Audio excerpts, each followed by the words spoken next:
মিডিয়াতে না অনেক সময়ই মানে যেটা হয় বা কম কাজ করুক, বেশি কাজ করুক, একটা কথা চলেই আসে যে ঘুরে ফিরে মিডিয়াতে অনেক সিন্ডিকেট হয় যে চাইলেও সবাই ভালো কাজ পায় না। নির্দিষ্ট কাজের অফার আসে যে এক শ্রেণীর লোকের সাথে এক শ্রেণীর লোক একইভাবে কাজ করে যাচ্ছে। ওই বেল্টটাতে বাইরের কেউ ঢুকতে পারছে না। সোজা কথা সিন্ডিকেট যেটাকে বলে। তুমি কি কখনো এরকম সিন্ডিকেটের খপ্পরে পড়েছো? আমি একদমই এগুলো বুঝি না। টু বি অনেস্ট, হুম, আমি হুম। জানি না এগুলো আসলে কিভাবে ওয়ার্ক করে। বাট আমি কোনো সিন্ডিকেটের পার্টও না।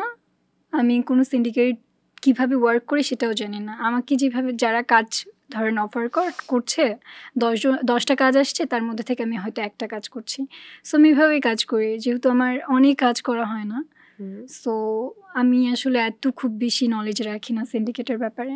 ওকে। কখনো মনে হয়নি যে কোনো কাজ দেখে, কোনো নাটক দেখে আই উইশ আমি এই নাটকটা করতে পারতাম বাংলাদেশেরই? এরকম স্পেসিফিক তো আসলে না,